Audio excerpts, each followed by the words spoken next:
శుక్లాంబరధరం విష్ణుం శశివర్ణం చతుర్భుజం ప్రసన్నవదనం ధ్యాయేత్ సర్వవిఘ్నోపశాంతయే అని స్వామివారికి నమస్కారం చేసుకుని మనము మన తైత్తిరీయోపనిషత్తు దానికి శంకర భాష్యము చూసుకుంటూ వెళ్తూ ఉన్నాము. పోయిన వారము సప్తమో అనువాకకి కొంత ఉపోద్ఘాతంలాగా రాశారు మన శంకర్ల వారు. దాన్ని కూడా చూసుకుని అక్కడికి ఆపాము.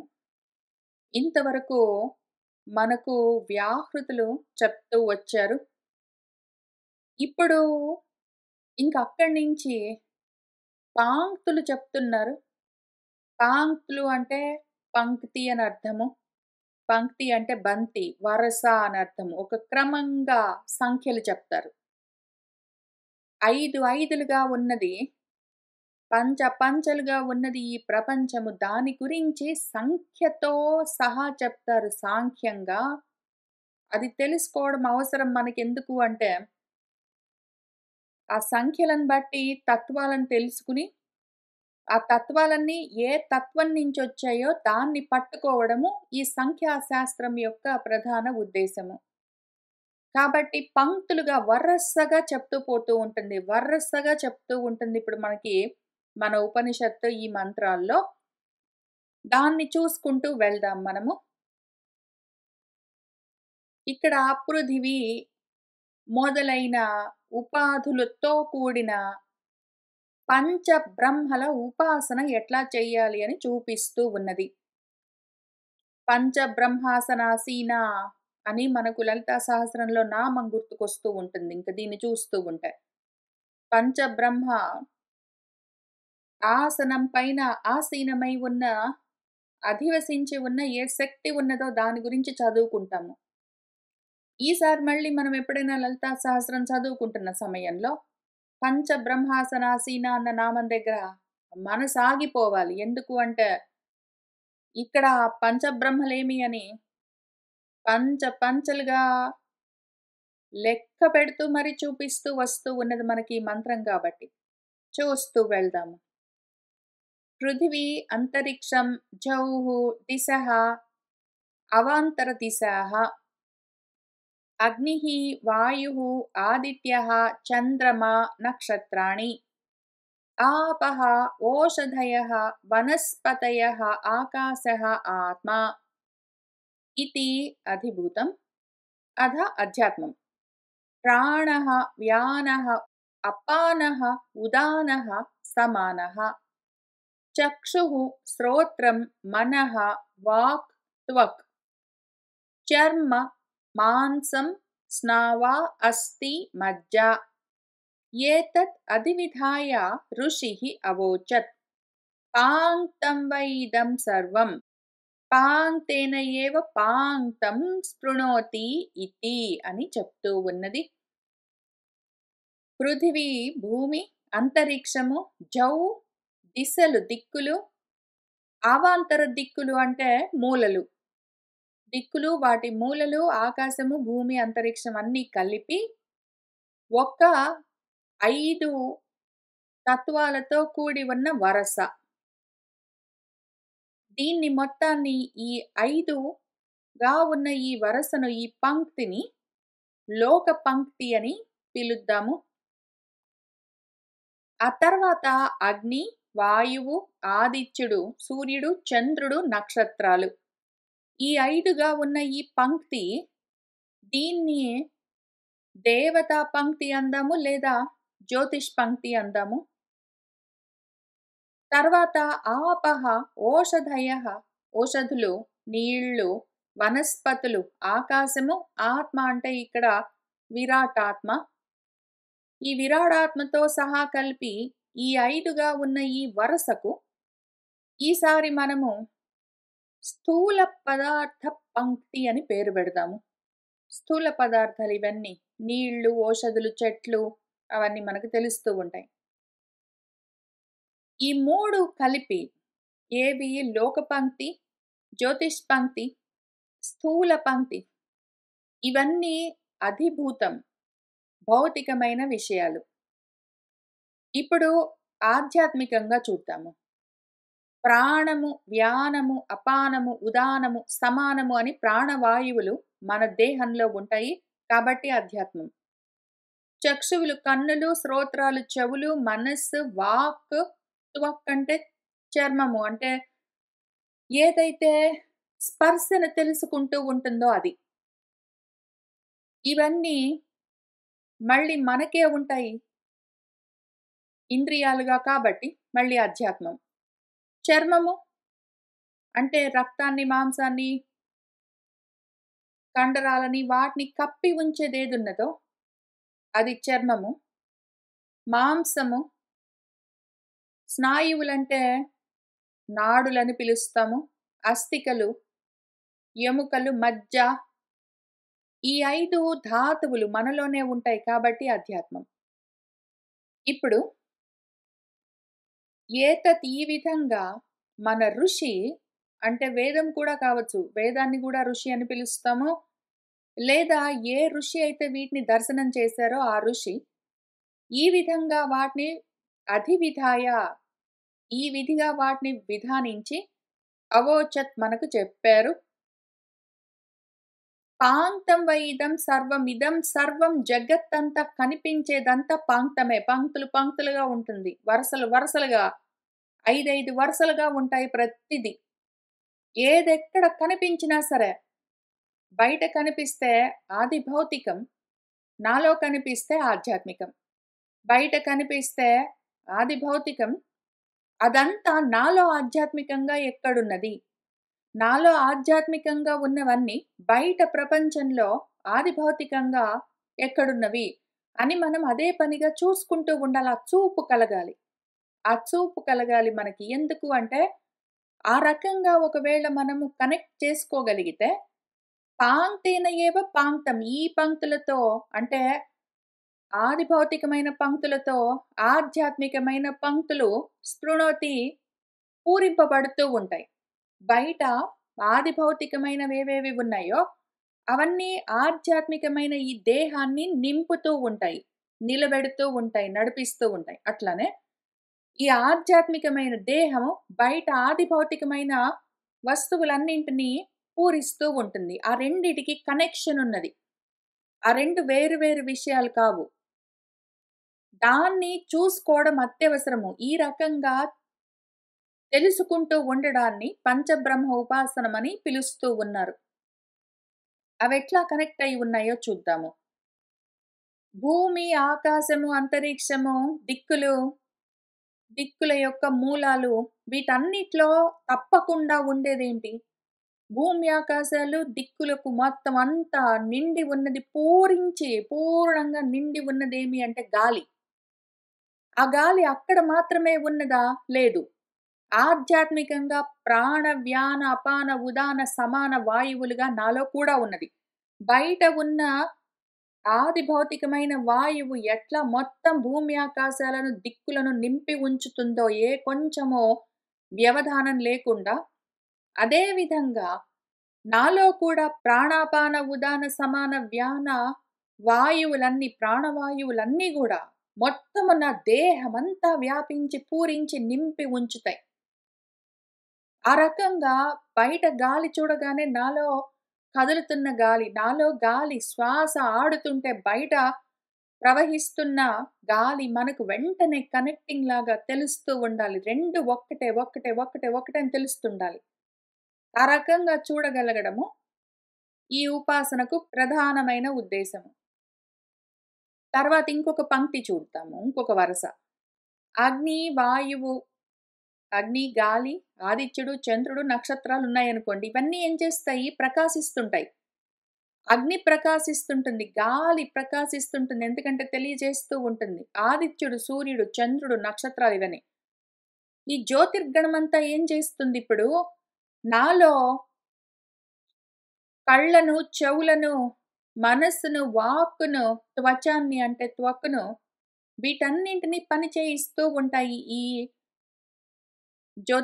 పంక్తి. కాబట్టి ఆ రకంగా నా కన్ను అనుకోగానే అగ్ని గుర్తు రావాలి. అగ్ని చూడగానే ఈ అగ్నే కదా నా చూపులో గూడా ప్రకాశిస్తుంది అని గుర్తుకు రావాలి. ఆ కనెక్షన్ ఎప్పుడూ కట్ అవ్వడానికి వీల్లేదు. అట్లానే వాయువు వల్లే గదా! వాయువు దిక్కులన్నీ వ్యాపించి ఉన్నది. ఆ దిక్కు నా చెవిలో ఉన్నది కాబట్టే నాకు వినికిడి శక్తి ఉన్నది కదా! అని తెలుస్తూ ఉండాలి. అట్లానే ఆదిత్యుడు వల్ల నా మనస్సు, చంద్రుడు వల్ల నా వాక్కు ఏదో ఒకటి వీటి వల్ల రకరకాలుగా మనకు కాంబినేషన్స్ చెప్తూ ఉంటాయి మనకు. ఒకవైపు వేదము, ఒకవైపు పురాణాలు. అవన్నీ తెలుస్తూ ఉండాలి. ఆ కనెక్షన్ ఇవి ఈ అగ్నిర్వాయురు, ఆదిత్య, చంద్రమ, నక్షత్రం అని ఏది చెప్తున్నారో, ఈ గ్రూప్‌లో ఏవి చూసినా నాలో కళ్ళు, చెవులు, మనస్సు, నా మాటలవి గుర్తుకొస్తూ ఉండాలి ఆటోమేటిక్‌గా. లేదా ఇంకొక రకంగా ఏం చెప్తారు, నా వాక్కులు అగ్ని స్వరూపం అని చెప్తారు. నా చూపు ఆదిత్య స్వరూపం అంటారు. మనస్సు చంద్ర స్వరూపం అంటారు. నక్షత్రాలు నా వాక్కులనుకోండి. ఎందుకంటే క్షతం కావు, నశింపనివని నా వాక్కులు. చెవులు వాయువు అని ఏదో ఒకటి ఈ రకంగా ఆ కనెక్షన్ ఒకటి పెట్టుకోవాలి. ఉపాసించడం అంటే దాని దగ్గరే కూర్చోవాలి. ఇంక మనసెప్పుడూ దాన్నే పట్టుకుని ఉండాలి వదలకుండా. ఇంకొక పంక్తి చూద్దాము. నీళ్ళు, ఓషధులు అంటే ధాన్యపు గింజలు, వనస్పతులు, చెట్లు అవన్నీ ఆకాశము, విరాడాత్మ ఇవన్నీ ఏం చేస్తున్నాయి? నీళ్ళు, చెట్లు, ధాన్యము ఇవన్నీ ఉండడం వల్లే గదా!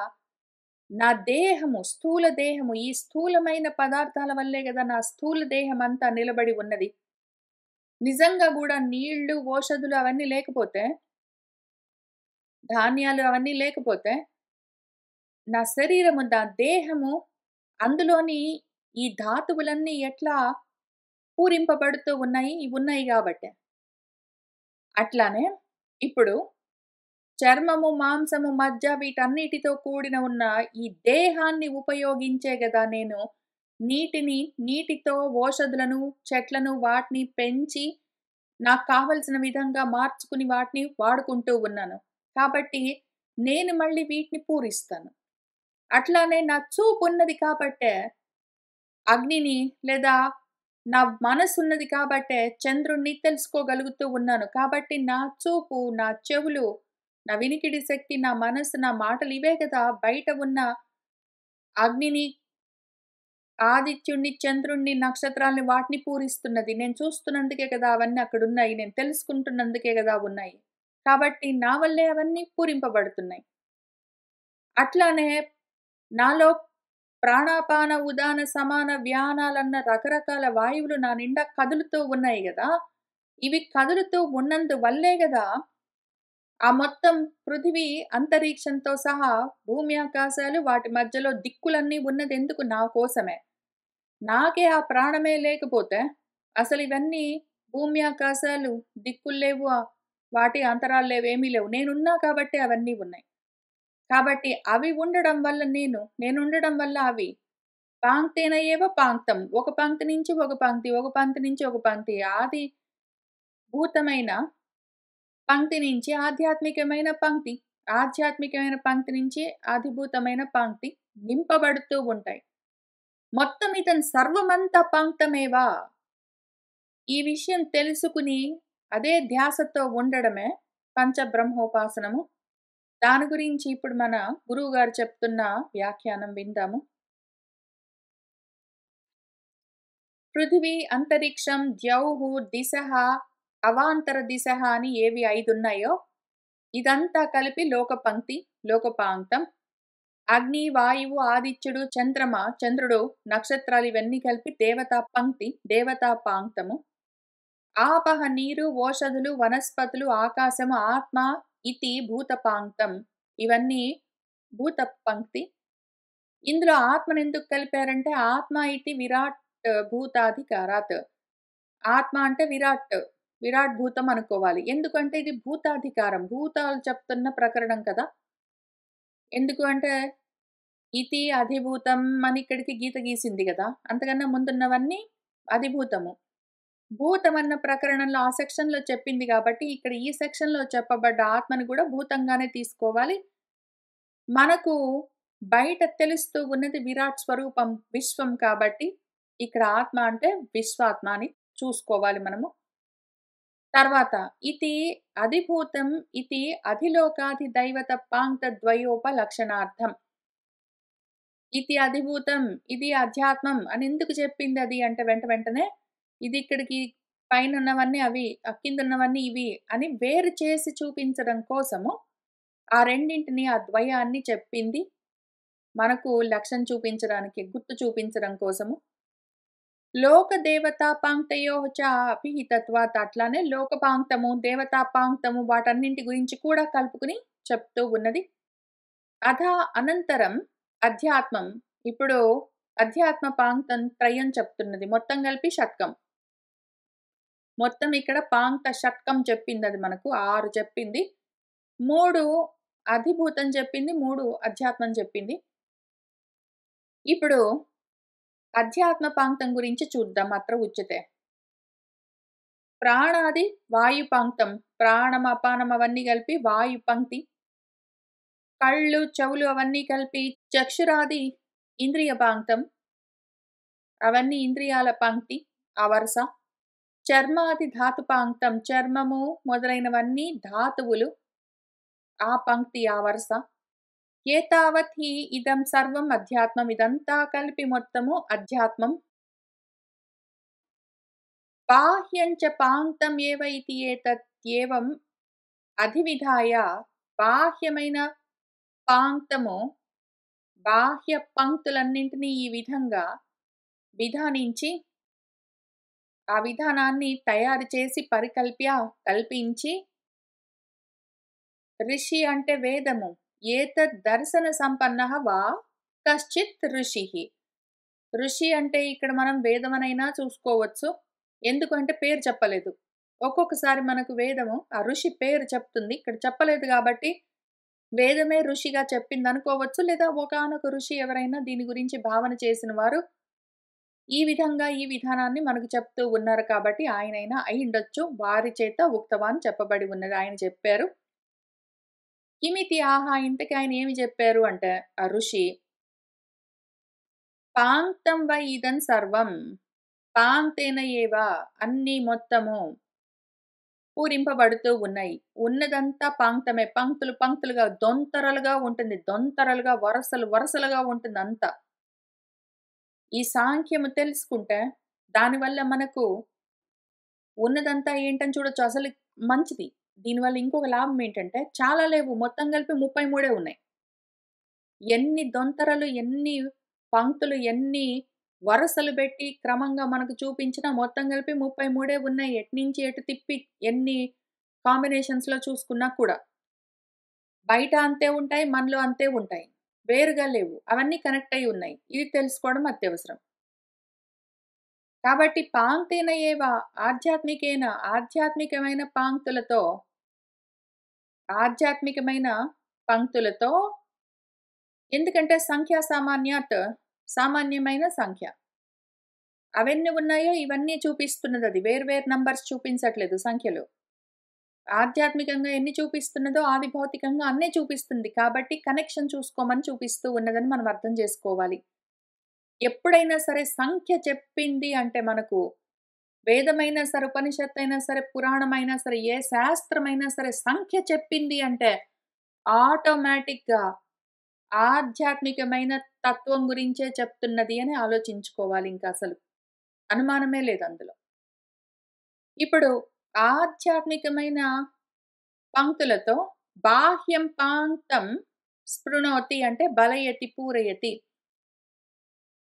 ఆధ్యాత్మికమైన పంక్తుల చేతనే బాహ్య పంక్తులు, భౌతిక పంక్తులన్నీ బలంగా తయారవుతున్నాయి, వృద్ధి చెందుతున్నాయి, పూరింపబడుతూ ఉన్నాయి.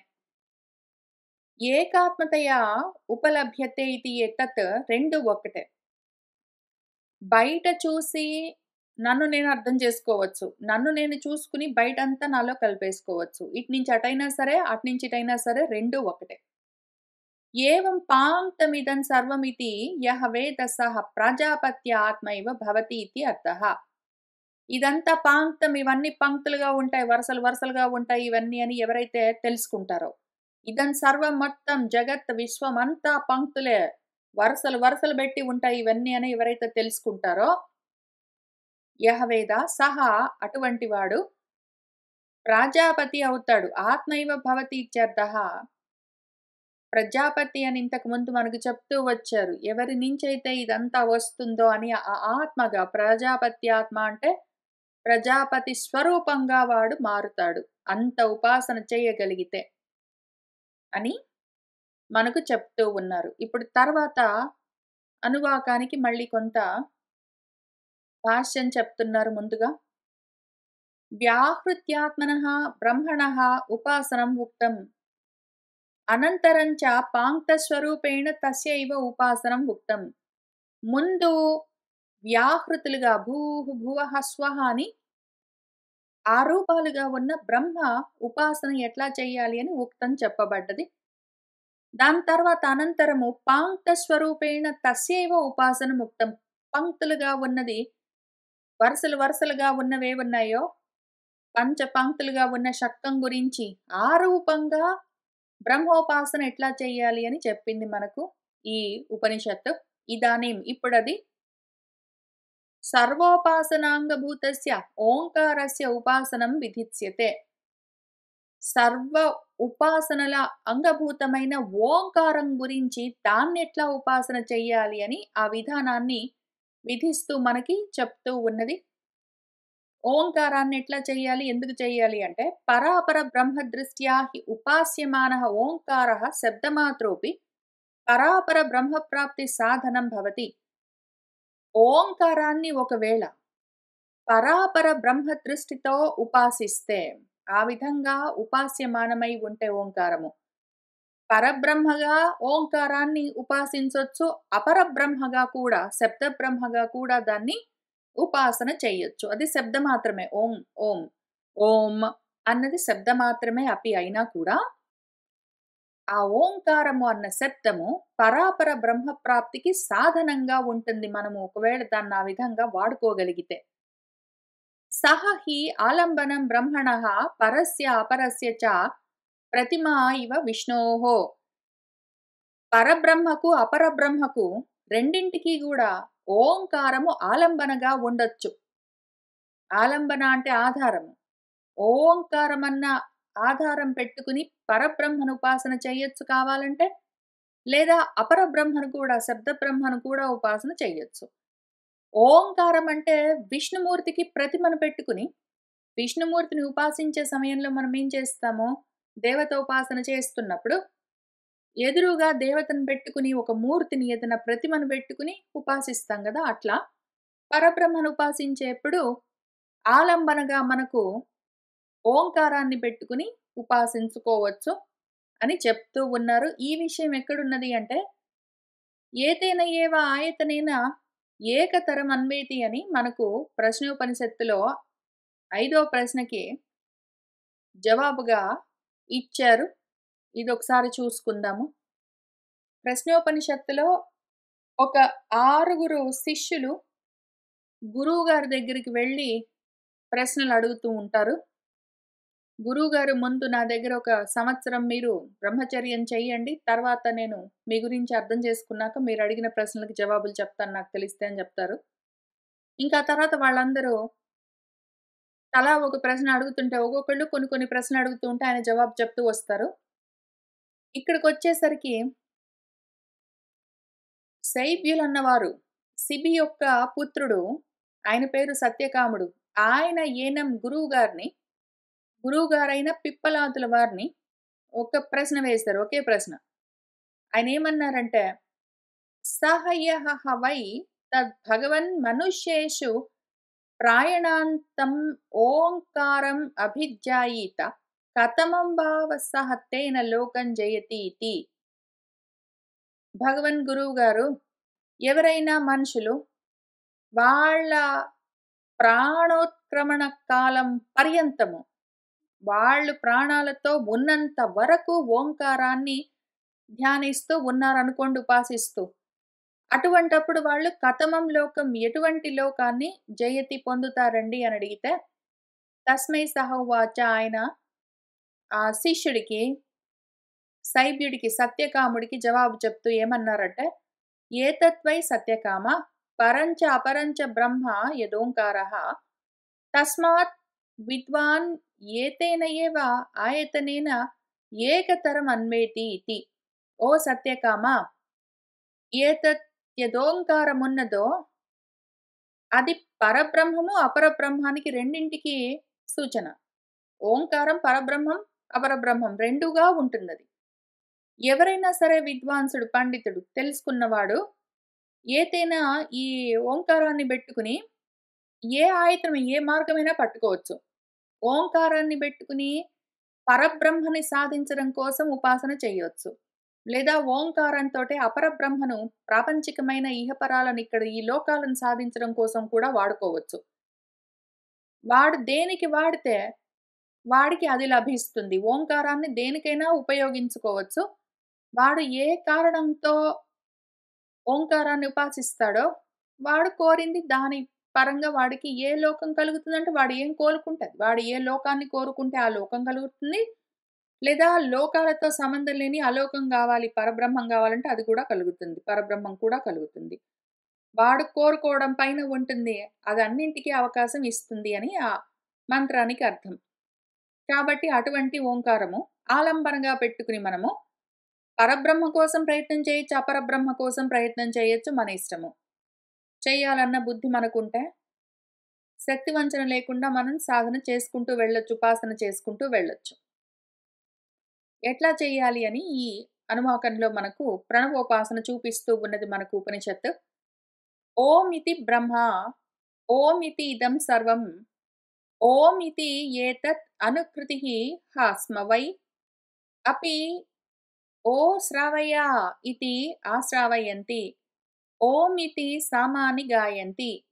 ఓం శోమితి శస్త్రాణి శంసంతి.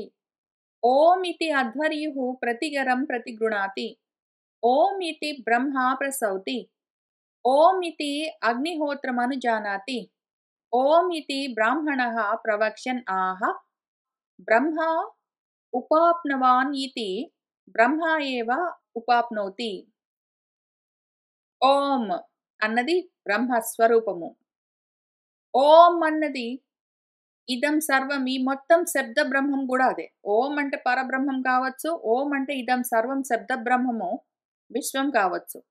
రెండూ అదే. కావచ్చు కాదు. రెండూ అదే. ఓం ఇతి అన్నది ఏతత్ అనుకృతిః, అనుకరించడం కూడా కావచ్చు. ఓంకారాన్ని అనుకరించడానికి కూడా వాడుతారు. ఎట్లా అంటే, ఓ శ్రావయ్య, ఓ గురువుగారు నాకిది చెప్పండి అంటే గురువుగారు ఓం అని మొదలుపెట్టి ఆ శ్రావయంతి చెప్పడం మొదలు పెడతారు కదా! కాబట్టి ఆ విధంగా గూడా అనుకరించడానికి. లేదా ఇంకో రకంగా ఈ కాలంలో అయితే మనం వాడట్లేదు గానీ, ఇప్పుడు అన్నిటికి హలో అంటాం. హలో అంటాం, బాయ్ అంటాము. లేదా నార్త్ ఇండియాలో మనకి రామ్ రామ్ అంటారు. అట్లా ఏదో ఒకటుంటుంది గదా! పలకరించుకోవడము. చూడగానే ఏం పలకరిస్తామో, వెళ్ళి వస్తాము అని చెప్పేప్పుడు ఎట్లా పలకరించుకుంటామో, సరే అలాగే అంటామో, తథాస్తు అంటామో, ఆ విధంగా గూడా ఓంకారాన్ని వాడుకుంటూ ఉంటారు. ఎట్లా అంటే, సరే మరి వెళ్ళి వస్తానండి అంటే, ఓం అనొచ్చు. ఆ రకంగా అనుకరించడం కూడా మనకు ఒక పద్ధతి ఉన్నది. ఇప్పుడుందో లేదో గానీ అసలు ఉండేది అని మనకు వేదం చెప్తున్నది.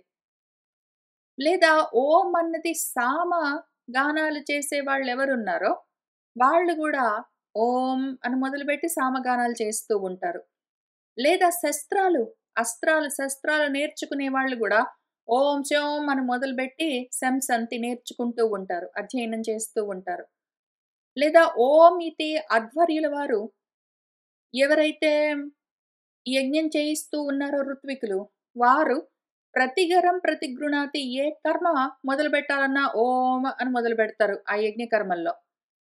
అట్లానే ఓం ఇతి బ్రహ్మ ప్రసౌతి, అక్కడ బ్రహ్మస్థానంలో ఉన్నవాళ్ళు, ఆ యజ్ఞం జరుగుతూ ఉన్న సమయంలో బ్రహ్మగా ఉన్నవారెవరున్నారో, ఆయన గూడా ఓం అని మరి యజ్ఞం మొదలుపెట్టాలా, వషట్, ఆశ్రావయ్య అని అవన్నీ మంత్రాలు చదువుతున్నప్పుడు ఓం అని చెప్తారు అని ఆయన అంగీకరిస్తారు. అట్లానే ఓం ఇతి అగ్నిహోత్రం అనుజానాతి, అగ్నిహోత్రాన్ని కూడా ఓం అని మొదలుపెడతారు. ఓం అని బ్రాహ్మడు ప్రవక్షన్ అంటూ ఆహా!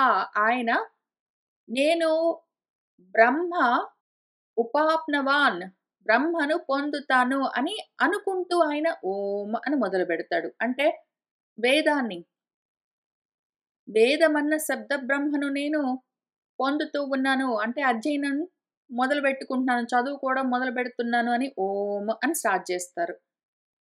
అట్లాంటప్పుడు వాళ్ళు బ్రహ్మైవ బ్రహ్మనే ఉపాప్నోతి తప్పకుండా పొందుతారు. వాళ్ళు ఓం అని మొదలుపెట్టి ఇంక చదువుకోవడం మొదలుపెట్టిన తర్వాత వేదాన్ని పొందుతారు. లేదా బ్రహ్మం అంటే అపరబ్రహ్మమే గాదు, పరబ్రహ్మం అని గూడా చెప్పుకున్నాం గాబట్టి, నేను పరబ్రహ్మను పొందుతాను అనుకుని ఆ బ్రాహ్మడు ఓం అని ప్రవక్షన్ అంటూ నేను పరబ్రహ్మను పొందుతాను అని ఆహా అన్నాడనుకోండి.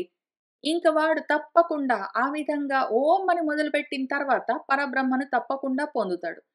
ఇన్ని విధాలుగా ఓంకారాన్ని మనము వాడుకోవచ్చు అని మనకు మన అనువాకం ఇక్కడ చెప్తూ ఉన్నది. దాని గురించి మన శంకర్ల వారు చెప్పిన భాష్యాన్ని చూద్దాము.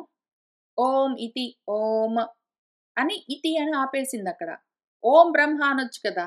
ఓం ఇతి అని ఎందుకన్నదంటే దాని పరంగా అది పూర్తిగా ఒక స్వరూపమని చూపించడం కోసమని చెప్తున్నారు. ఇతి శబ్దః స్వరూప పరిచ్ఛేదార్థః. ఇతి అన్న శబ్దము అక్కడ ఎందుకు పెట్టారంటే ఓం అన్న దాన్ని అక్కడ ఆ స్వరూపాన్ని అక్కడ కాపేయడం కోసం. ఓం ఇతి శబ్దరూపం బ్రహ్మ ఇతి మనసా ధారయేత్ ఉపాసీత. ఓం అన్న ఈ శబ్దరూప బ్రహ్మను మనసులో ధరించాలి. అదే పద్ధతిలో దాన్ని ధ్యానంతో ఉపాసించాలి అని చెప్తున్నారు. యతః ఓం ఇతీదం సర్వం హి శబ్దరూపమోంకారేణ వ్యాప్తం. ఎందుకు అంటే, ఎందుకు ఓం అని మనం మనసులో ధరించి దాన్ని ఆ విధంగా ఉపాసించాలి అంటే, ఇదం సర్వం మొత్తం శబ్దరూపంగా ఈ ప్రపంచమంతా ఓంకారం వల్లే వ్యాపించి ఉన్నది. ఓంకారం నుంచే ఈ శబ్ద ప్రపంచం మొత్తము వచ్చింది కాబట్టి. తత్యథా శంకున అని చాందోగ్యోపనిషత్తు గూడా మనకు చెప్తున్నది. ఇతి శృత్యంతరాత్. ఏదో ఒక ఈనెను ఆధారం చేసుకుని ఆకులన్నీ ఎట్లా తగులుకుని ఉంటాయో, అట్లా ఓంకారాన్ని ఆధారం చేసుకుని శబ్దాలన్నీ, వాక్కులన్నీ దానిని ఆలంబనగా ఉంచుకుని నిలబడి ఉంటాయి. అట్లానే ఓంకారాన్ని ఆధారం చేసుకుని శబ్ద బ్రహ్మమైన ఈ శబ్ద ప్రపంచం మొత్తం ఉన్నది అని చెప్తూ ఉన్నారు. అభిధాన తంత్రం హి అభిధేయమిత్యతః ఇదం సర్వమోంకారః ఇతి ఉచ్యతే.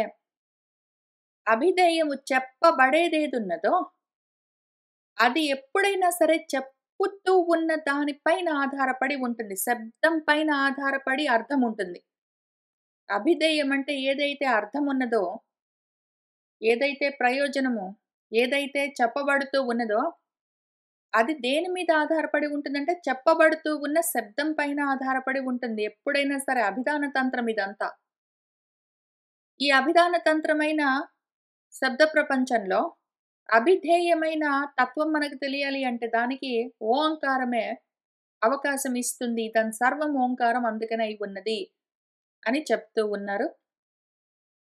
ఓంకారం అంటే అది ఏమి చెప్తున్నదో దాని స్వరూపము. అది ఏమి చెప్తున్నది అంటే ఒకవైపు పరబ్రహ్మం చెప్తుంది, ఒకవైపు అపరబ్రహ్మం చెప్తుంది. కాబట్టి దాని స్వరూపమై ఉన్నది. ఏదో ఒక కత్తి దాని వరలో ఉంచినప్పుడు ఆ వర మొత్తము ఎట్లా కత్తిని నింపుకుని ఉంటుందో అట్లా పరబ్రహ్మను, అపరబ్రహ్మను రెండింటిని నింపుకుని ఉన్నది ఈ కత్తి లాంటి ఓంకారం అన్న వాక్. కాబట్టి దాన్ని అందుకని ఆ విధంగా ఉపాసన చేయాలి అని చెప్తున్నారు. ఓంకారః స్తుత్యర్థముత్తరః గ్రంథః. ఓంకారం యొక్క స్తుతి చేయడం కోసమే దాన్ని ప్రస్తుతిస్తూ, దాన్ని ప్రస్తావిస్తూ అందుకోసమే తర్వాత ఈ గ్రంథమంతా ఉన్నది మనకు. ఉపాస్యత్వాత్ తస్య ఉపాస్యము. ఓంకారము ఉపాస్యమై ఉన్నదేదున్నదో ఆ తత్వం కోసము దీన్ని మనం ఉపాసించాలి గాబట్టి, దీన్ని ఎట్లా ఉపాసించాలని చెప్పడం కోసమే ఓంకారోపాసనకే ఈ తర్వాత గ్రంథమంతా ఉన్నది కాబట్టి, ఇక్కడ మనం దాని ఉపాసన గురించి చూస్తున్నాము. ఓం ఇతి ఏతత్ అనుకృతిః అనుకరణం. ఓం అన్నది ఇంకో రకంగా గూడా వాడుకోవచ్చు. అనుకృతి అనుకరించడము. ఎట్లా అనుకరించడము అంటే, కరోమి, యాస్యామి చ ఇతి కృతం ఉక్తః. ఓం ఇతి అనుకరోతి అన్యః. ఎవరైనా ఒకళ్ళు నేను ఈ పని చేస్తానండి అని చెప్తే, అన్యః ఈయనెవరికి చెప్తున్నారో వాళ్ళు ఓం అంటారు. అంటే అనుకరిస్తూ ఉన్నారు. సరే అలాగే తథాస్తు, తథా అని వాళ్ళు చెప్పడము. అట్లానే నేను వెళ్ళి వస్తానండి, యాస్యామి అంటే ఓం అంటే సరే అలాగే అని చెప్పడము. ఆ విధంగా కూడా ఓంకారాన్ని మనం వాడుకోవచ్చు. అతః ఓంకారः అనుకృతిः అందుకని ఓంకారం అనుకృతి. అనుకరిస్తూ ఉండొచ్చు దాన్ని బెట్టుకుని. హ, స్మ, వ ఇతి ప్రసిద్ధ అవద్యోతకాః. ఇక్కడ మళ్ళీ చాలా మాటలన్నది గదా! హ అన్నది, స్మ అన్నది, వ అన్నది ఇవన్నీ ఎందుకన్నది ఇన్ని మాటలు మన ఉపనిషత్తు అంటే, ప్రసిద్ధంగా మనకందరికీ తెలిసిందే గదా! అని దాన్ని చూపించడం కోసం. నొక్కి వక్కాణించడం కోసం. ప్రసిద్ధం హి ఓంకారస్య అనుకృతిత్వం. ప్రసిద్ధంగా ఓం అనడం. పలకరింపుల సమయంలో గూడా ఓం అని చెప్పుకోవడం. ఈ పని చేస్తున్నాను అంటే ఓంకారంతో మొదలుపెట్టడం. పూర్తి చేస్తుంటే ఓంకారంతో పూర్తి చేయడం. ఇవన్నీ మనకు ప్రసిద్ధంగా తెలిసిన విషయమే గదా! అనుకరణ. అపి చ ఓ శ్రావయ ఇతి ప్రేషపూర్వకమాశ్రావయంతి ప్రతిశ్రావయంతి. ఓ శ్రావయ నాకు చెప్పండి అంటే ప్రేషపూర్వకం ఆ విధంగా అడగబడ్డవాడై ఆచార్యుడు, గురువుగారు ఆశ్రావయంతి, ప్రతిశ్రావయంతి తప్పకుండా ఆ అడిగిన వాళ్ళకి ఏమడిగారో వాళ్ళు చెప్తారు గదా! ఇది పలానా విషయం అడుగుతున్నానండి మీకేమైనా తెలిస్తే చెప్తారా అని అడిగితే, అలాగే అని ఓం అని మొదలుపెట్టి చెప్తారు. అది కూడా మనకు తెలిసిన విషయమే. తథా ఓం ఇతి సామాని గాయంతి సామగాః. సామగానం చేసేవాళ్ళు కూడా ఓం అంటూనే వాళ్ళు సామగానాలు చేస్తూ ఉంటారు. ఓం శోమితి శస్త్రాణి శంసంతి శస్త్ర సంసితారః అపి. శస్త్రాలు అధ్యయనం చేసేవాళ్ళు కూడా ఓం శోం అని మొదలుపెట్టి చేసుకుంటూ వెళ్తారు. తథా ఓం ఇతి అధ్వర్యుః ప్రతిగరం ప్రతిగృణాతి. అధ్వర్యుల వారు కూడా ప్రతి కర్మ మొదలుపెట్టే ముందు ఓంకారంతోటే మొదలుపెడతారు. ఓం ఇతి బ్రహ్మ ప్రసౌతి అనుజానాతి. మన బ్రహ్మస్థానంలో ఉన్నవారు కూడా ఆ ఋత్వికి కూడా ఓం అని అనుజ్ఞ ఇస్తూ ఉంటారు. ఓం ఇతి అగ్నిహోత్రం అనుజానాతి. ఓం అంటూనే అగ్నిహోత్రాన్ని కూడా వాళ్ళు అనుజ్ఞ ఇచ్చి మొదలుపెడుతూ ఉంటారు. జుహోమీతి ఉక్తః ఓం ఇతి ఏవ అనుజ్ఞాం ప్రయచ్చతి. జుహోమి నేను హోమం చేస్తూ ఉన్నాను అంటే, ఓం అంటే అలాగే అని అనుజ్ఞనిస్తూ ఉంటారు. ఇవన్నీ గూడా మనం యజ్ఞాల్లో చూస్తూనే ఉంటాము. ఓం ఇతి ఏవ బ్రాహ్మణః ప్రవక్ష్యన్ ప్రవచనం కరిష్యన్ అధ్యైష్యమాణః ఓం ఇతి ఏవ ఆహ. ఓం అని ఏ బ్రాహ్మడైనా సరే ప్రవక్షన్ అంటూ ఆయన దేనికంటాడు? ప్రవచనం కరిష్యన్ ప్రకృష్టమైన వచనము వేదము దాన్ని చదువుకుంటాను అని అధ్యైష్యమాణః నేర్చుకుంటున్నవాడు ఓంకారంతో మొదలుబెట్టి నేను చదువుకుంటాను అని చెప్తాడు గదా! ఓం ఇతి ఏవ ప్రతిపద్యతే అధ్యేతుమిత్యర్థః. ఓం అని ఆ వేదాన్ని చదువుకోవడం, అధ్యయనం చేయడం కోసం మొదలుబెడుతున్నవాడు ఓం అని మొదలుబెట్టగానే, ఇంకా తర్వాత చదువుకుంటూ వెళ్తాడు. తప్పకుండా వేదాన్ని పొందుతాడు. బ్రహ్మ వేదం ఉపాప్నవాన్ ఇతి. నేను బ్రహ్మను అంటే వేదాన్ని పొందుతాను అని ఆయన ఆహా అనుకుంటాడు. ప్రాప్నుయాం గ్రహీష్యామి నేను ఈ వేదాన్ని గ్రహిస్తాను, అర్థం చేసుకుంటాను, తెలుసుకుంటాను అని.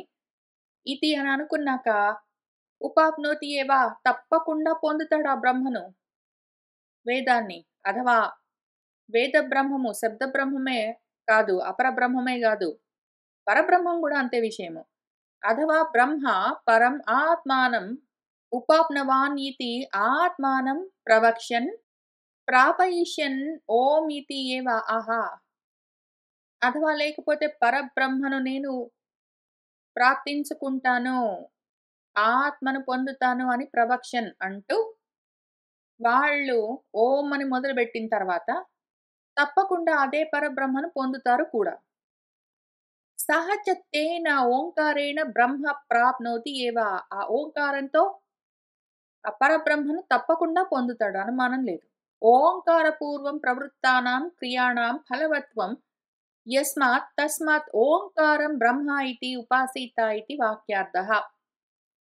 ఓంకార పూర్వకంగా ఏ క్రియలు ప్రవర్తించినా కూడా ఫలవంతమవుతాయి అని మనకు తెలుసు గాబట్టి తస్మాత్ అందుకని ఓంకారాన్ని బ్రహ్మగా ఉపాసన చెయ్యాలి అని ఈ వాక్యాలకు, వేదవాక్యాలకు అర్థము. దాంతో ఆ అనువాకము, అందులోని మంత్రము, దాని భాష్యం గూడా పూర్తయింది. తర్వాత మళ్ళీ ఇంకొక అనువాక చూసుకుందాము. విజ్ఞానాత్యేవ ఆప్నోతి స్వరాజ్యమితి ఉక్తత్వాత్ శ్రౌత స్మార్తానాం కర్మణాం అనర్థక్యం ప్రాప్తమితి అతః తత్ మా ప్రాపద్యితి కర్మణాం పురుషార్థం ప్రతి సాధనత్వ ప్రదర్శనార్థం ఇహ ఉపన్యాసః. విజ్ఞానాత్యేవ జ్ఞానం వల్ల మాత్రమే స్వరాజ్యాన్ని ఆప్నోతి పొందుతారు అని మనకు ఇంతకు ముందు చెప్పారు. ఇదే విషయాన్ని మనము 4 అనువాకలో చాలా సుదీర్ఘంగా చూసుకుంటూ వచ్చాము. దాంతో మనకిప్పుడు ఒక ప్రశ్న వస్తుంది. కేవలం విజ్ఞానం వల్లే స్వరాజ్యం కలుగుతుంది, ఆత్మ సామ్రాజ్యం విజ్ఞానం వల్ల మాత్రమే అని ఇతి ఉక్తత్వాత్ ఇట్లా చెప్పేసరికి మనకేమనుమానం వస్తుంది? మరైతే శ్రౌత కర్మలు, స్మార్త కర్మలు ఉన్నాయి గదా! శృతి చెప్పినట్టు, వేదం చెప్పినట్టు చేసే కర్మలు శ్రౌత కర్మలు లేదా వాటినే వైదిక కర్మలంటారు. కాక స్మృతులు, పురాణాలు చెప్పిన విధంగా, శాస్త్రాలు చెప్పిన విధంగా చేసే కర్మలు కూడా ఉంటాయి. ఇప్పుడు ఈ కర్మలన్నీ అనర్థకమే గదా! వ్యర్థమైపోతున్నాయి గదా! విజ్ఞానం వల్ల, జ్ఞానం వల్ల మాత్రమే స్వరాజ్యం కలుగుతుంది అంటే, మరి వేదోక్తమైన కర్మలు, శాస్త్రోక్తమైన కర్మల వల్ల ఉపయోగం, ప్రయోజనమేమి? అవన్నీ అనర్థమే గదా! వ్యర్థం గదా! అని ప్రాప్తం అనుమానం వస్తే ఇత్యతః తత్ మా ప్రాపదితి, అటువంటి అనుమానం రాకుండా ఉండడం కోసమే పురుషార్థం సాధించుకోవడం కోసం కర్మణాం సాధనత్వ ప్రదర్శనార్థం, కర్మలు చేయడం వల్ల తద్వారా పురుషార్థాన్ని కూడా సాధించుకోవచ్చు, అనుమానం లేదు అని ప్రదర్శించడం, చూపించడం కోసమే ఇహ ఉపన్యాసః, ఇక్కడ ఉపన్యాసం మొదలు పెడుతూ ఉన్నది మనకు ఈ ఉపనిషత్తు. మళ్ళీ మనం ఒకసారి గుర్తు చేసుకుందాం. ఇదంతా వెంటనే జ్ఞానాన్ని పట్టుకోవడానికి సిద్ధంగా లేని ఏ బుద్ధి అయితే ఉన్నదో దాన్ని నెమ్మదిగా ఇటువైపుకు తిప్పడం కోసము మనకు ఈ మొత్తము ప్రకరణమంతా ఉన్నది. జ్ఞానాన్ని చెప్పిందాన్ని చెప్పినట్టు యథాతథంగా పట్టుకోగలిగిన బుద్ధికి కర్మలతో పని లేదు. అది మళ్ళీ తర్వాత చెప్తూ వస్తుంది. ఇక్కడ మాత్రం ఈ మంత్రాల్లో ఎవరైతే వెంటనే వాళ్ళు వ్యాకరణం అవన్నీ చదువుకున్నారు, వేదం అవన్నీ చదువుకున్నారు గానీ, ఆ తర్వాత ఇంక దాంతో ఏం చేయాలో తెలియదు, ఆత్మ సాధన ఎట్లా చేయాలో తెలియట్లేదంటే, వాళ్ళకు కర్మలతోటే, కర్మలు చేస్తూనే పురుషార్థాన్ని సాధించే మార్గమేమి అని ఉపదేశించే ప్రకరణంలో ఉన్నాం కాబట్టి, అందుకని ఇప్పుడు మళ్ళీ స్వాధ్యాయం ఎందుకు అవసరమో అని దాన్ని ప్రశంసిస్తూ ఈ అనువాకం మొదలైంది. దీన్ని చూసుకుంటూ వెళ్దాము. ఋతం చ స్వాధ్యాయ ప్రవచనే చ, సత్యం చ స్వాధ్యాయ ప్రవచనే చ, తపః చ స్వాధ్యాయ ప్రవచనే చ, దమశ్చ స్వాధ్యాయ ప్రవచనే చ, శమశ్చ స్వాధ్యాయ ప్రవచనే చ, అగ్నయః చ స్వాధ్యాయ ప్రవచనే చ, అగ్నిహోత్రం చ స్వాధ్యాయ ప్రవచనే చ, అతిథయః చ స్వాధ్యాయ ప్రవచనే చ, మానుషం చ స్వాధ్యాయ ప్రవచనే చ, ప్రజా చ స్వాధ్యాయ ప్రవచనే చ, ప్రజనః చ స్వాధ్యాయ ప్రవచనే చ, ప్రజాతిః చ స్వాధ్యాయ ప్రవచనే చ, సత్యమితి సత్యవచాః రాధీతరః, తపః ఇతి తపోనిత్యః పౌరుషశ్రీః, స్వాధ్యాయ ప్రవచనే ఏవ ఇతి నాకః మౌద్గల్యః, తథి తపః తథి తపః తథి తపః, అదే తపస్సు, అదే తపస్సు, అదే తపస్సు అని చెప్తున్నది మనకు వేదము. ఏది తపస్సు అంటే స్వాధ్యాయము, ప్రవచనము, ఇది తపస్సుగా చెయ్యాలి. అయితే మనము ప్రపంచంలో ఉన్నాము, గృహస్థులమై ఉంటాము, కర్మలు చేస్తూ ఉంటాము. కాబట్టి ఆ కర్మలన్నీ ఉంటాయి. ఆ పనులన్నీ అయిపోయిన తర్వాత నేను ఈ స్వాధ్యాయం ఇవన్నీ చేస్తాను అంటే సమయం సరిపోదు, అది కుదరదు.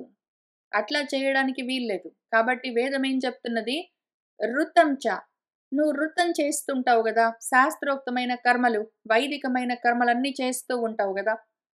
ఆచారాలన్నీ పాటిస్తూ ఉంటావు. చేయవలసిన సదాచారాలన్నీ అనుష్ఠానం చేస్తూ ఉన్న సమయంలోనే, ఆ కర్మలు జరుగుతూ ఉండగానే వాటిని చేస్తూనే, స్వాధ్యాయము, ప్రవచనము 2 చేయవలసే ఉన్నది ఆపడానికి వీల్లేదు. వృతంచ చేసుకుంటూ ఉండు నువ్వు కర్మలు. కాక స్వాధ్యాయం, ప్రవచనం 2 కూడా చేస్తూ ఉండాలి, ఆపడానికి వీల్లేదు. స్వాధ్యాయం అంటే ఏమి? నువ్వు సొంతంగా చదువుకో. ప్రవచనం అంటే చదువుకున్న దాన్ని ఎవరికైనా చెప్పు. 2 చేయాలి. నువ్వు చదువుకుంటూ ఉంటే నీకు అర్థమవుతూ ఉంటుంది. చదువుకున్న దాన్ని ఎవరికైనా చెప్తూ ఉంటే ఇంకా ఎక్కువ అర్థమవుతూ ఉంటుంది. ఈ 2 చేస్తూ నువ్వు మామూలుగా రోజువారీ కర్మలేమున్నాయో నువ్వు నీ జీవితంలో, నీ శరీర యాత్రకు సంబంధించి కుటుంబ పోషణార్థము ఇంకవన్నీ ఏముంటాయి అవన్నీ చేసుకో. ఆగవలసిన పని లేదు. కానీ అవి మాత్రమే చేస్తూ నీ ఆత్మోద్ధరణ వదిలిపెట్టడానికి వీల్లేదు. స్వాధ్యాయం, ప్రవచనం 2 చెయ్యాలి. అట్లానే సత్యం పలకడము తప్పనిసరిగా చెయ్యాలి కదా! సత్యవాక్ పరిపాలన చెయ్యాలి. సత్యం అంటే ఎట్లా? హితము, ప్రియము అయి ఉన్న వాక్కులని మనము ఎప్పుడు సత్యంగానే మాట్లాడుతూ ఉండాలి. అవన్నీ చేస్తున్నాను గదా! ఇంక అయిపోయింది, దాంతోటి నాకు మోక్షం వస్తుందంటే కాదు. స్వాధ్యాయం చెయ్యాలి, ప్రవచనం చెయ్యాలి, కూడా. ఆపడానికి వీల్లేదు. వీటితో పాటే. నేను ఋతం నేను చెప్పిన విధంగా మొత్తము శాస్త్రోక్తమైన కర్మలన్నీ పాటిస్తాను, సదాచారాలు పాటిస్తాను. దానివల్ల నాకు మోక్షం వస్తుందా అంటే అంత మాత్రానికే కాదు. స్వాధ్యాయ, ప్రవచనే కూడా గావాలి. సత్యం మాట్లాడతాను. సత్యంతో మాత్రమే నాకు మొత్తమే మోక్షం వస్తుందా అంటే అది చేస్తూ స్వాధ్యాయ, ప్రవచనే తపః తపస్సు చెయ్యి, తపించు. తపిస్తూ ఉండు నువ్వు. నీ జీవితంలో, నీ సంసార యాత్రలో చాలా కష్టాలొస్తాయి. అవి గూడా అనుభవిస్తూ ఉండు. కానీ ఎంత తపిస్తున్నా సరే, నీకెన్ని కష్టాలొచ్చినా సరే, స్వాధ్యాయం, ప్రవచనం వదిలిపెట్టడానికి వీల్లేదు. నువ్వు చదువుకుంటూనే ఉండాలి, చెప్తూనే ఉండాలి. తప్పనిసరి. ఇవి ఆపడానికి వీల్లేదు. దమః స్వాధ్యాయ ప్రవచనే దమము ఇంద్రియ నిగ్రహం సాధించాను. ఇంద్రియ నిగ్రహంతోటే నాకు మోక్షం వస్తుందంటే రాదు. జ్ఞానము, మోక్షం అవన్నీ స్వాధ్యాయం, ప్రవచనే స్వాధ్యాయం, ప్రవచనం వదిలిపెట్టి నువ్వు ఎన్ని చేసినా ఉపయోగం లేదు. నువ్వు ఎంత తపస్సు చేసినా సరే, ఎంత దీర్ఘమైన తపస్సు చేసినా సరే, స్వాధ్యాయం, ప్రవచనం లేకపోతే, జ్ఞానం లేకుండా నువ్వు కర్మలు ఎంత చేసినా, ముందు చెప్పినవన్నీ కర్మలు. ఇక్కడ చెప్తున్నదంతా జ్ఞానము. జ్ఞానం వదిలిపెట్టి కర్మలు చేయలేవు. కర్మలు చేస్తూ జ్ఞానాన్ని మానుకుంటే నువ్వు ఉద్ధతి పొందలేవు. శ్రేయస్సు పొందలేవు. శమః మనశ్శాంతి. శాంతిగా ఉంటావు నువ్వు. చేసే పనులు చేసుకుంటూ శాంతిగా ఉంటావు. దాంతో నీకేమైనా వస్తుందా మోక్షం లాంటిదంటే, జ్ఞానం లాంటిదంటే రాదు. అట్లా చేస్తూ స్వాధ్యాయ, ప్రవచనాలు 2 చెయ్యాలి. అగ్నేయః. అగ్నులను సంచయం చేసుకోవాల్సి ఉంటుంది. అగ్నిచయం చేయవలసి ఉంటుంది. అవన్నీ చేస్తూ కూడా, పూజలవన్నీ చేస్తూ కూడా స్వాధ్యాయం, ప్రవచనం కూడా చేస్తూనే ఉండాలి. 2 జరుగుతూనే ఉండాలి. నువ్వు ఆ అగ్ని కార్యాలన్నీ చేసుకో. అగ్నిహోత్రాలన్నీ చేసుకో. పూజలు చేసుకో. యజ్ఞాలు చేసుకో. హోమాలు చేసుకో. అవన్నీ కర్మలు. ఎంత చేసినా సరే స్వాధ్యాయ, ప్రవచనే స్వాధ్యాయం, ప్రవచనం చదువుకోవడం, చదువు చెప్పడం 2 చేయవలసిందే. ఆపడానికి వీల్లేదు. అతిథయః అతిథి పూజలు. ఎవరైనా ఇంటికొచ్చిన వాళ్ళకి మరి వాళ్ళకి కావాల్సిన సదుపాయాలు చూడడం, వాళ్ళకి కావాల్సినవన్నీ వండి పెట్టడం, ఆ రోజుకి, ఆ పూటకి వాళ్ళుంటే వాళ్ళకి సుఖంగా ఉండేట్టు చూసుకోవడం, ఇవన్నీ నువ్వు గృహస్థు ధర్మాలను పాటిస్తున్న సమయంలో, నీ జీవన యాత్రలో తప్పనిసరి. ఎవరైనా వస్తూ ఉంటారు, ఇంటికి వెళ్తూ ఉంటారు. వాళ్ళందరిని చూసుకోవాలి. అయితే ఆ సమయంలో చదువు మానేద్దామంటే కుదరదు. స్వాధ్యాయం, ప్రవచనం 2 ఉండాలి. స్వాధ్యాయ, ప్రవచనే అతిథులు వస్తే వచ్చారు, వాళ్ళు వెళ్తే వెళ్లారు. వాళ్ళ కోసం నువ్వు చేయవలసినవన్నీ చేస్తూనే చిత్తశుద్ధితో, శ్రద్ధగా, అదే సమయంలో స్వాధ్యాయం, ప్రవచనం ఆపడానికి వీల్లేదు. అసలు అవకాశమే లేదు. మానుషం స్వాధ్యాయ, ప్రవచనే మానుష కర్మలుంటాయి. నువ్వు మనిషిగా పుట్టినందుకు చేయవలసినవుంటాయి. మనిషిగా పుట్టినందుకు ఎగ్జామ్స్ రాయాలి, ఇంటర్వ్యూస్ అటెండ్ అవ్వాలి, జాబ్స్ తెచ్చుకోవాలి, పెళ్ళిళ్ళు చేసుకోవాలి, అన్నీ చెయ్యాలి. అవన్నీ చేస్తూ కూడా ఆ సమయంలో గూడా స్వాధ్యాయ, ప్రవచనే స్వాధ్యాయం, ప్రవచనం ఆపడానికి వీల్లేదు. పెళ్లి కోసము, పెళ్లి చూపుల కోసం అంతకన్నా ముందు నుంచే కొన్ని నెలలు చదువాపేసి, పెళ్లి చూపులయిన తర్వాత, మళ్ళీ తర్వాత పెళ్లి కోసం డేట్ ఫిక్స్ అయ్యాక మళ్ళీ కొన్ని నెలలు పని మానేసి, ఆ తర్వాత మళ్ళీ ఇంకేంటో ఇట్లా చేసుకుంటూ మొత్తం దాటేసుకుంటూ పోరాదు. ఒక్కరోజు స్వాధ్యాయం, ప్రవచనం మానుకోవడానికి వీల్లేదు. మానుష కర్మలు మనిషిగా ఉన్నందుకు నీకేమైనా పనులు చాలా ఉంటాయి మరి. అవన్నీ చేస్తూనే స్వాధ్యాయ, ప్రవచనే కూడా చెయ్యాలి. ప్రజాచ స్వాధ్యాయ, ప్రవచనే మళ్ళీ మనుషులుగా ఉన్నందుకు మరి పెళ్ళిళ్ళవన్నీ చేసుకుంటాము. ఏదో చదువుకొని ఉద్యోగాలు తెచ్చుకొని పెళ్ళిళ్ళు చేసుకున్నాక పిల్లల్ని కనాలి మరి. పిల్లల్ని కంటూ కూడా వాళ్ళు పుడుతూ ఉన్నప్పుడు కూడా వాళ్ళు పుట్టారు, వాళ్ళు పెరిగారు, వాళ్ళు బోళ్ళబడ్డారు, నిలబడ్డారు, నడిచారు, పళ్ళొచ్చాయి, ఊడాయి. ఇంక ఏదైనా సరే ఏది జరుగుతున్నా స్వాధ్యాయ, ప్రవచనే ఆపడానికి వీల్లేదు. ప్రజనః ఏదో గృహస్థాశ్రమంలో ఉన్నప్పుడు భార్య ఋతు సమయంలో వాళ్ళిద్దరు భార్యాభర్తలు కలవడం అన్నది ఒకటి ఉంటుంది మరి పని. ఆ విధంగా గృహస్థాశ్రమ ధర్మాల్ని పాటిస్తూనే ఏ రోజైనా సరే, ప్రతిరోజు ఎప్పుడైనా సరే స్వాధ్యాయం, ప్రవచనం మానుకోకుండా చేస్తూనే ఉండాలి. ఇది మాత్రం ఆపడానికి వీల్లేదు. కొద్ది రోజులు ఇంకా హనీమూన్‌కెళ్దాం, వెకేషన్‌కెళ్దాము, అక్కడిక్కడ తిరిగొద్దాము, ఈ రోజుల్లో చదువుకోవడం కుదరదంటే, ఆహా! కుదరదు. నువ్వు కావాలంటే ఎక్కడికైనా లాంగ్ టర్మ్ వెకేషన్స్ ప్లానింగ్ చేసుకో, ఇంకెక్కడికైనా వెళ్లి ఏమైనా చేసుకో. స్వాధ్యాయం, ప్రవచనం మాత్రం తప్పనిసరిగా ఉండాలి. మరి కుదరదు గదా! నేనైతే వెకేషన్‌కెళ్ళినప్పుడు ఏదో రిసార్ట్‌కెళ్ళాను. అక్కడ నా భర్తతోటో, భార్యతోటో, పిల్లలతోటి వాళ్ళతోటి ఆడుకుంటున్నాను.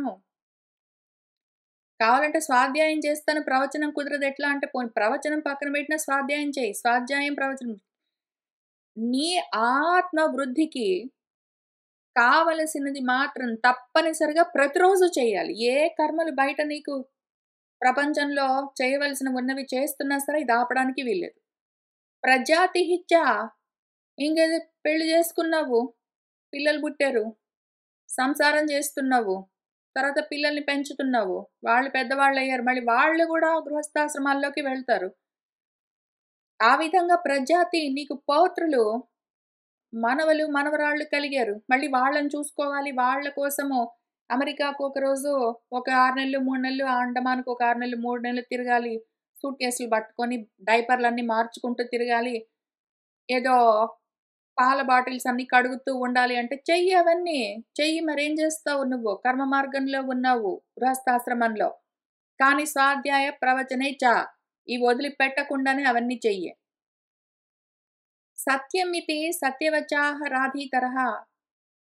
రధీతరులన్న వారి పుత్రులు రాధీతరులని ఉన్నారు. ఆయన పేరు సత్యవచుడు. ఆయన సత్యము వదిలిపెట్టకుండా చెయ్యాలి అని చెప్పారు. తపః ఇతి తపోనిత్యః పౌరుషిష్టిః. పౌరుషిష్టి అని పురుషిష్టుల వారి పుత్రుడు.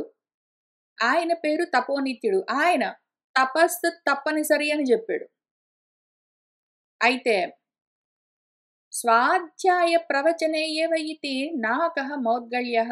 ముద్గలుల వారి పుత్రుడు మౌద్గల్యుడు. ఆయన పేరు నాకుడు.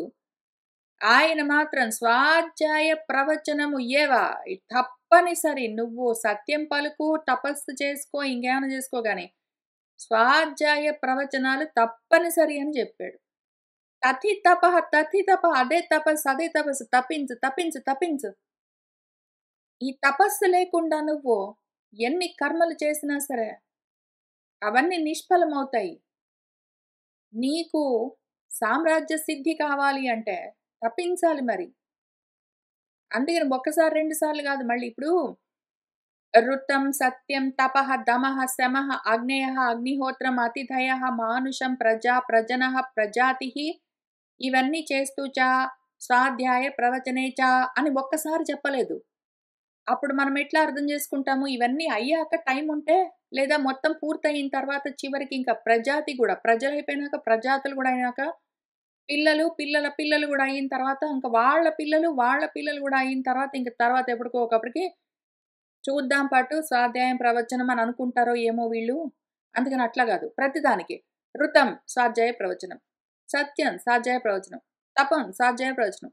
దమ్మన్ స్వాధ్యాయ ప్రవచనం. ప్రతి దానికి స్వాధ్యాయ ప్రవచనం కలుపుకునే జెప్పారు. వదిలిపెట్టడానికి వీల్లేదని. కర్మలేవైనా మారొచ్చు. స్వాధ్యాయ ప్రవచనం మారడానికి వీల్లేదు. అది మాత్రం తప్పనిసరిగా మనతో పాటు ప్రతిరోజు ఉండి తీరవలసిందే. ఆత్మ సాధనను పక్కన బెట్టి ఏ కర్మలు చేసినా ఉపయోగం లేదు అని చాలా ఖచ్చితంగా చెప్తున్నది మనకు మన ఉపనిషత్తు. దాని గురించి భాష్యం చూద్దాము. వృత్తం ఇతి వ్యాఖ్యాతం. వృత్తం అని ఇంతకుముందు వృత్తం వదిష్యామి, సత్యం వదిష్యామి అని మొదటి అనువాకలో చూసుకున్నాము. దాని గురించి అందుకని ఇప్పుడు కొత్తగా చెప్పుకోవట్లేదు. స్వాధ్యాయ అధ్యయనం. స్వాధ్యాయం అంటే మనం అధ్యయనం చేయడం, మనం చదువుకోవడం మన శాస్త్రాలన్నింటినీ. ప్రవచనం అధ్యాపనం. ప్రవచనం అంటే ఎవరికైనా నేర్పించడము. దీన్ని బ్రహ్మయజ్ఞం అని పిలుస్తారు. ఇది తప్పనిసరి. బ్రహ్మయజ్ఞం ఉండి తీరాల్సిందే. ఏతాన్ ధృతాదీని అనుష్ఠేయానీతి వాక్యశేషః. అవన్నీ గూడా మనము తప్పనిసరిగా అనుష్ఠానం చెయ్యాలి. సత్యం, సత్యవచనం యథా వ్యాఖ్యాతార్థం వా. ఇంతకుముందు సత్యం వదిష్యామి అని చెప్పుకున్నాం గాబట్టి, దాని గురించి కూడా మళ్ళీ ఇంతకుముందు ఏది చెప్పామో అది. సత్యం అంటే సత్యవచనము. లేదా ఇంతకుముందు సత్యం గురించి మనం వ్యాఖ్యానం చేసుకున్నాం మొదటి అనువాకలో అది. తపః కృచ్ఛ్రాది. కష్టాలేమైనా వస్తాయి మరి. మనము ఈ శరీర యాత్రని, సంసార యాత్రని నడిపిస్తూ ఉన్నప్పుడు ఉదర పోషణార్థమో, కుటుంబ పోషణార్థమో కష్టాలుంటాయి మరి. అవన్నీ ఉంటూ ఉండగానే దమం అంటే బాహ్య కరణ ఉపశమము. బాహ్యమైన ఉపకరణాలేవున్నాయో వాటి ఉపశమనం అంటే అవన్నీ నిగ్రహించబడి ఉండడము దమము. శమము అంటే అంతఃకరణము వాటి యొక్క ఉపశమనము. అగ్నులు ఆధాతవ్యాహ. అగ్నిచయాలు కూడా చేస్తూ ఉండాలి మరి. అగ్నిని జాగ్రత్త చేసుకోవాలి. అవన్నీ చేస్తూ ఉండాలి. అగ్నిహోత్రంచ హోతవ్యం. అగ్నిహోత్రాలు గూడా హుతం చేస్తూ ఉండాలి. అగ్నిహోత్రాలు వెలిగించి మనము హోమాలవన్నీ చేస్తూ ఉండాలి. ఏవేవి మనం పూజలు చేయాలో అవన్నీ చేస్తూ ఉండాలి మరి. అతిథయః చ పూజ్యాః. అతిథులు ఇంటికొస్తే వాళ్ళని చూసుకోవాలి మరి. నేను చదువుకుంటున్నాను, చదువు చెప్తున్నాను కాబట్టి వీళ్ళని చూసుకోలేను అనలేము. ఎందుకంటే మహాశాలాహ అయి ఉన్నాం మనము. గృహస్థులమై ఉన్నాం గాబట్టి ఇంటికొచ్చే వాళ్ళని చూడాలి. ఆ రకంగా వాళ్లకు చేయవలసిన ఉపచారాలు చేసి గౌరవించాలి. మానుషం ఇతి లౌకికః సంవ్యవహారః. లౌకికమైన వ్యవహారాలు చాలా ఉంటాయి మనిషిగా ఉంటే. అవన్నీ చెయ్యాలి మరి. పెళ్ళిళ్ళు మొదలైనవన్నీ, ఉద్యోగాలు తెచ్చుకోవడాలు అవన్నీ. ఏదో ఊళ్ళకెళ్ళి రావడాలు అట్లాంటివన్నీ. తచ్చ యథాప్రాప్తం అనుష్ఠేయం. అటువంటివి లౌకికమైన వ్యవహారాలు లోకంలో పనులన్నీ చాలా ఉంటాయి ప్రపంచంలో. వాటన్నింటిని గూడా అవి ఎట్లా వస్తే అట్లా ఏ పని పడితే ఆ పని చేస్తూ వెళ్ళాలి మరి. ప్రజా చ ఉత్పాద్య. పిల్లల్ని గూడా కనాలి మరి. ప్రజనః చ ప్రజననం ఋతౌ భార్యా గమనం ఇత్యర్థః. ఋతు సమయంలో భార్యాభర్తలు సంగమించడము ప్రజననము. ప్రజాతిః పౌత్రోత్పత్తిః. పుత్రః నివేశయితవ్యః ఇతి ఏతత్. ప్రజాతి అంటే పౌత్రులను ఉత్పత్తి చేయడము అంటే పిల్లలకు పెళ్ళిళ్ళు చేయడం అవన్నీ గూడా ఉంటాయి మరి ప్రపంచంలో పనులు. అవి గూడా మానుకోవడానికి ఉండవు గాబట్టి చేయవలసి ఉంటుంది. అవి చేస్తూనే మనం చదువుకోవడం, చదువు చెప్పడం ఆపడానికి వీల్లేదసలు. సర్వైః ఏతైః కర్మభిః యుక్తస్యాపి స్వాధ్యాయ ప్రవచనే యత్నతః అనుష్ఠేయ ఇతి ఏవం అర్థం. సర్వేణ సహ స్వాధ్యాయ ప్రవచన గ్రహణం. ఏతైః సర్వైః కర్మభిః. ఈ కర్మలన్నీ చదువుకోవడాలంటే ప్రాపంచికమైన ఉద్యోగాల కోసం చదువుకోవలసిన బడిలో చదువులు. అందుకోసము ఎగ్జామ్స్ రాయడము, ఇంటర్వ్యూస్‌కెళ్ళడము, ఉద్యోగాలు తెచ్చుకోవడము, పెళ్ళిళ్ళు చేసుకోవడము, పిల్లల్ని కనడము, వాళ్ళని పెంచడము, ఇంటికొచ్చే వాళ్ళని, వెళ్ళే వాళ్ళని చూసుకోవడము, మళ్ళీ వాళ్ళకు పిల్లలకి పెళ్ళిళ్ళు చేయడము, మళ్ళీ పిల్లల పిల్లల్ని చూసుకోవడము. ఇటువంటి రకరకాల సర్వ కర్మల్లో వాడు యుక్తుడై తగులుకుని ఉన్న అప్పి కూడా స్వాధ్యాయం, ప్రవచనం ఈ 2 మాత్రం యత్నతః ప్రయత్నం మీద వాడు అనుష్ఠానం చెయ్యవలసిందే. ఆపడానికి వీల్లేదు. ఏదో ఒక సమయం చూసుకోవాలి. ఎట్లో ఒకట్లా ప్లానింగ్ చేసుకోవాలి. తప్పనిసరిగా ఇవి కంటిన్యూయస్‌గా చేస్తూనే ఉండాలి. ఆపడానికి వీల్లేదు. ఇది ఏవమర్థం సర్వేణ సహా స్వాధ్యాయ ప్రవచన గ్రహణం. అందుకని ప్రతి చోట స్వాధ్యాయ ప్రవచనం, స్వాధ్యాయ ప్రవచనం, స్వాధ్యాయ ప్రవచనం అని అందుకని ఆపడానికి వీల్లేదని ఇంత ఖచ్చితంగా చెప్పుకుంటూ వచ్చింది. ఇప్పుడు ఈ ఉపనిషత్తు ఇది మొట్టమొదటిసారి చదువుతున్న సమయానికి నా వయసు 60 ఏళ్ళో, 70 80 90 40 అయితే, మరి చిన్నప్పటి నుంచి నేను చేసుకుంటూ రాలేదు కదా! అంటే మరి ఇప్పటి నుంచైనా మొదలుపెట్టి చేసుకోవాలి. అసలు ఈ వేదాలు, ఉపనిషత్తులు మనం చిన్నప్పటి నుంచి చదువుకుంటే 7, 8 ఏళ్ల వయసు నుంచే అసలు వేదాలు చదువుకోవడం మొదలుపెడితే, మనకు 25 ఏళ్ళు వచ్చేలోగానే ఇవన్నీ ఒక్కసారైనా మొత్తం చదువుకుని ఉండేవాళ్ళం. ఉపనిషత్తులన్నీ చదువుకుని ఉండేవాళ్ళం, వేదాలన్నీ. వాటితో పాటే శాస్త్రాలు, మనుస్మృతి లాంటివన్నీ చదువుకుని కూర్చునుంటే, మనకు ఆల్రెడీ తెలిసేది చేసుకుంటూ వచ్చేవాళ్ళము. కనీసం మనం స్వయంగా చదవకపోయినా మన పెద్దలు అమ్మో, నాన్నో వాళ్ళు ఇవన్నీ తెలుసుకొని ఈ విధంగా చేస్తూ మనకు నేర్పించి ఉంటే చూస్తూ కనీసం మన ఆచార్యులు, మన అమ్మ, నాన్న ఆచార్యులే మనకు చూపిస్తే నేర్చుకొని చేసేవాళ్ళం. మన అమ్మ వాళ్ళకి గూడా అంతంత మాత్రమే తెలుసు. వాళ్ళ అమ్మ వాళ్ళకు, మన అమ్మమ్మలకు, తాతగారులకు వాళ్ళకి గూడా అంతంత మాత్రం తెలుసు. ఎవరు సరిగ్గా చదివిన వాళ్ళు లేరు. ప్రాక్టీస్ చేసేవాళ్ళు లేరు. మనం చదువుకోలేదు. కాబట్టి ఇంత దూరం వచ్చేస్తే వచ్చేసాం పర్వాలేదు. ఇప్పటికైనా చదువుకొని తెలుసుకుంటూనే ఉన్నాం గాబట్టి. ఒకవైపు మనుస్మృతి లాంటివన్నీ చదువుకుంటున్నాం. పురాణాలన్నీ చదువుతున్నాం. ఈ ఉపనిషత్తులన్నీ చదువుకుంటున్నాం. ఏం చెయ్యాలని మనకు తెలుస్తున్నది గాబట్టి, ఇక్కడి నుంచి చేసుకుంటూ వెళ్దాం. ఎన్ని కర్మల్లో యుక్తమై ఉన్నా గూడా తగులుకునున్నా సరే, ప్రయత్నం మీద మనం దీన్ని స్వాధ్యాయ ప్రవచనాలను అనుష్ఠానం చేయవలసే ఉంటుంది. మన మంచి కోసమే. మన మంచి కోసమే. ఎందుకు చెప్తుంది లేకపోతే వేదం? స్వాధ్యాయాధీనం హి అర్థజ్ఞానం. ఎందుకు స్వాధ్యాయం అవసరమో? స్వాధ్యాయం వల్లనే అర్థజ్ఞానం కలుగుతుంది మనకు. పరమార్థ జ్ఞానము స్వాధ్యాయం వల్ల మాత్రమే కలుగుతుంది. అర్థజ్ఞానాయత్తంచ పరం శ్రేయః. అర్థజ్ఞానం కలిగిందంటే పరమ శ్రేయస్సు కలుగుతుంది. మోక్షం లాంటివి కావాలంటే దానివల్లే మరి. సరే స్వాధ్యాయం నేను చదువుకుంటే పరమ శ్రేయస్సు కలుగుతుంది కదా! అంటే, అవును. కానీ అక్కడికి ఆపడానికి వీల్లేదు. ప్రవచనం కూడా చెయ్యాలి. ప్రవచనం చ తత్ అవిస్మరణార్థం. ఎందుకు ప్రవచనం చెయ్యాలి అంటే, చదువుకున్నది మర్చిపోకుండా ఉండడానికి. మనం ఏదైనా చదువుకుంటే అప్పుడప్పుడు సరిగ్గా పూర్తిగా అర్థం అవ్వచ్చు, కాకపోవచ్చు. అప్పుడప్పుడు చదువుకున్న దాంట్లో కొంత మన మనసులోంచి జారిపోవచ్చు. కానీ ఎవరికైనా చెప్తున్నామంటే మాత్రము, మనం చదువుకున్న దానికన్నా, మనం విన్న దానికన్నా గూడా, మనం చెప్పినప్పుడు అది మన మనసులో బాగా పాతుకుంటుంది. ఇంక విస్మృతికి అంటే మరపుకు రాదు. బాగా గుర్తుండిపోతుంది. అందుకని అవిస్మరణార్థం మర్చిపోకుండా ఉండడం కోసం చదువుకున్న దాన్ని ఎవరికైనా చెప్తూ ఉండాలి. పైగా అదొక కారణము. మనము చదువుకున్నది మర్చిపోకుండా ఉండడానికి చాలా ఉపయోగపడుతుంది ఎవరికైనా చెప్పడము. రెండో లాభము ధర్మ ప్రవృత్త్యర్థం. ఇది కూడా మనకు ధర్మము. మనము మన శాస్త్రాలని ప్రవర్తింప చేయడము మనకు ఆధ్యాత్మికమైన ధర్మము. తప్పనిసరిగా చెయ్యాలి. ఈ ధర్మాన్ని ప్రవృద్ధి చేయడం కోసం కూడా మనం ఎవరికైనా చెప్తూ ఉండాలి చదువుకున్నదాన్ని. అతః స్వాధ్యాయ ప్రవచనయోః ఆదరః కార్యః. అందుకని స్వాధ్యాయము, ప్రవచనము ఈ రెండింటి గురించి ఆదరం చూపించాలి. శ్రద్ధ వహించాలి. శ్రద్ధగా వీటిని తప్పకుండా చెయ్యాలి. సత్యమితి సత్యమేవ అనుష్ఠాతవ్యమితి సత్యవచాః. సత్యమేవ వచః యస్య సః అయం సత్యవచాః నామ వా తస్య. సత్యం అంటే సత్యాన్నే అనుష్ఠానం చెయ్యాలి అని సత్యవచుడు అన్న ఒకరు చెప్పారు.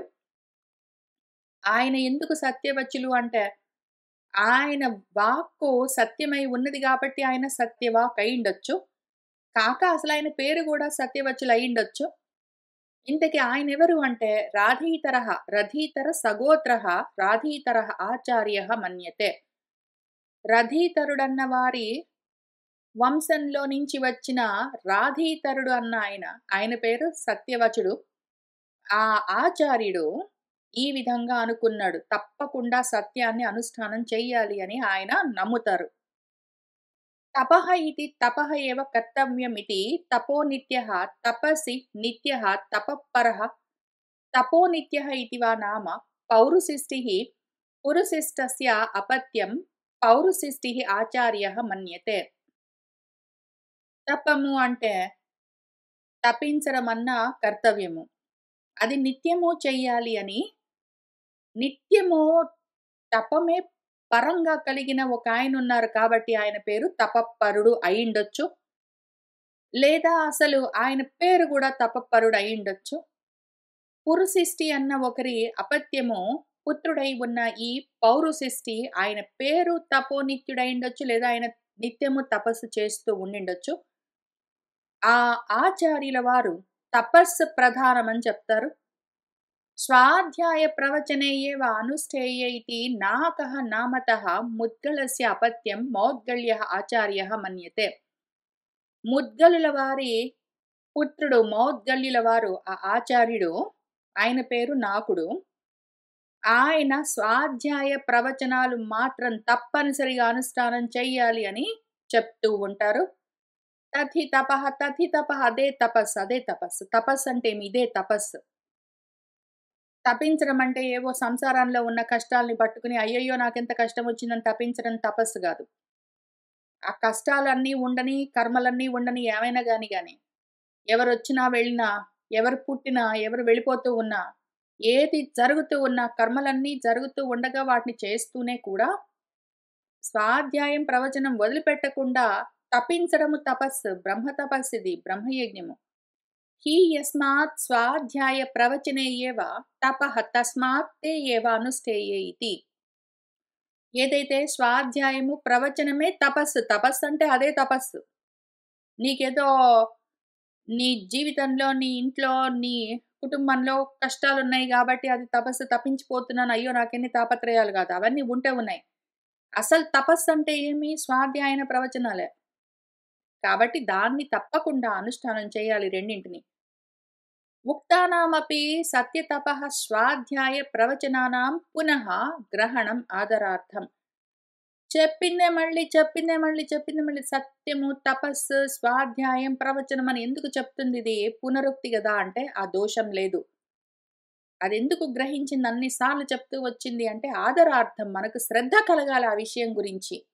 దాని మీద మనకు ఫోకస్ ఉండాలని అందుకని మాటి మాటికి చెప్తూ వస్తూ ఉన్నది అని మనకు ఈ అనువాకము, అందులోని మంత్రము, దాని భాష్యము చెప్తూ ఉన్నాయి.